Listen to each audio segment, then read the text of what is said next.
બોડેલી નગરમાં 16 જુલાઈ 2026ના રોજ યોજાનારી 5મી ભવ્ય રથયાત્રાના આયોજન માટે વૈષ્ણવવાડી ખાતે બેઠક યોજાઈ હતી। મુખ્ય આયોજકો દીપકભાઈ વિજયવર્ગીય અને જિગ્નેશભાઈ ચોકસીના માર્ગદર્શન હેઠળ રથયાત્રાના રૂટ, ભક્તો માટેની સુવિધાઓ અને આકર્ષણો વિશે ચર્ચા કરવામાં આવી હતી। આ વર્ષે પણ બેન્ડવાજા અને વિશેષ વેશભૂષા સાથે ભગવાન નગરચર્યાએ નીકળશે। રિપોર્ટર રવિન્દ્ર રાઉલજી, જબુગામ। પછી વાજા બેન્ડ છે, સાથે સાણંદની જે સહેનાઈની ટીમ આવે છે તે પણ છે। એટલે આકર્ષણોની અંદર ઉમેરો કર્યો છે, સેટ પણ ઘટાડો નથી કર્યો। એટલે બધા એક રથયાત્રાની જે લંબાઈ છે એ પૂરેપૂરી એન્જોય કરી।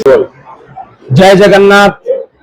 આગામી અષાઢી બીજ એટલે કે 16 જુલાઈ 2026 બોડેલી પહેલી નગરપાલિકા બની છે ત્યારે ભગવાન જગન્નાથની 5મી રથયાત્રા ભવ્ય રથયાત્રાનું આયોજન નિમિત્તે આજ રોજ વૈષ્ણવવાડીમાં મેં મીટિંગ રાખેલી છે।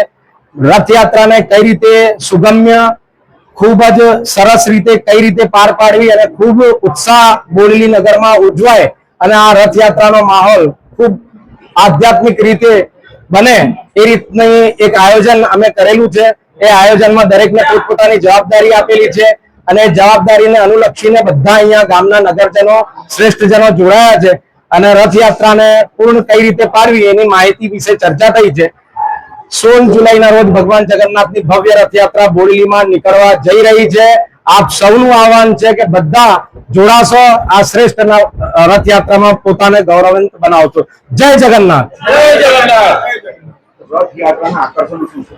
રથયાત્રામાં બરેલીની ઝાંકી રહેશે, નાસિકના ઢોલ રહેશે, શનાઈ રહેશે, લોકોનો ઉત્સાહ રહેશે ને સૌથી ભવ્ય તો બોડેલીમાં ભગવાન જગન્નાથનો સ્વ રથ છે જે ખરેખર આકર્ષણનું કેન્દ્ર છે।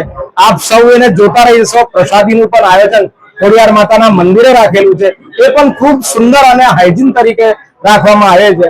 આપ સૌને આહવાન છે કે ઢોકલિયાથી શરૂ થયેલી રથયાત્રા કે જે ખોડિયાર માતાના મંદિરે વિરામ લઈને અને નિજ સ્થાન જલારામ મંદિરે પહોંચશે, આપ સૌ એમાં જોડાશો। જય જગન્નાથ।